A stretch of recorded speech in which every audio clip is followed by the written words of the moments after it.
ఖైదీ number 150 కీలకమైన song schedule మొదలు కాగానే ఐటెం సాంగ్ చేస్తున్న క్యాథరిన్ థెరెసా ఓవర్ యాక్షన్ చేసి టీంకి హెడేక్ క్రియేట్ చేసింది. అయితే ఆమె లారెన్స్ మాస్టర్తో కాస్ట్యూమ్స్ విషయంలో గొడవ పడిందన్నారు. కానీ ఆమె గొడవ పడింది లారెన్స్ మాస్టర్తో కాదు, చిరంజీవి డాక్టర్తో. ఖైదీ నెంబర్ 150కి చీఫ్ కాస్ట్యూమ్ డిజైనర్ అయిన సుస్మిత డిజైన్ చేసిన డ్రెస్సులు అలాగే ఆమె స్టైలింగ్ నచ్చలేదని అందట. కానీ సుస్మిత మాత్రం డైరెక్టర్ ఇన్స్ట్రక్షన్స్ ప్రకారం మిగతా వాళ్ళు నడవాలని రిక్వెస్ట్ చేసినా వినిపించుకోకుండా హడావిడి చేయడంతో matter mega power star Ram Charan దాకా వెళ్ళిందట. ప్రొడ్యూసర్ హోదాలో ఉన్న చెర్రీ ఆమెను బయటకు పంపి లారెన్స్ మాస్టర్ క్లోజ్ ఫ్రెండ్ అయిన లక్ష్మీరాయ్ని ఆ సాంగ్ కోసం కన్ఫర్మ్ చేశారట. లక్ష్మీరాయ్ సెట్స్కి రావడం, షూటింగ్లో జాయిన్ అయిపోవడం కూడా జరిగిపోయింది. మెగాస్టార్ రిహార్సల్ చేసి మరీ డ్యాన్సులతో దుమ్ము రేపుతున్నాడట.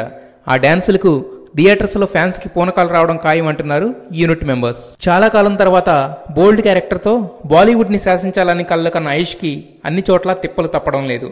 సెన్సార్ దగ్గరికి వెళితే ఐష్ రణబీర్ల మధ్య రొమాన్స్ డోస్ ఎక్కువైందని కట్ చేసి తీసుకొస్తే రేటింగ్ ఇస్తామని తేల్చి చెప్పారట. ఇక తాజాగా మరో కష్టం ఎదురైంది ఈ సినిమాకి.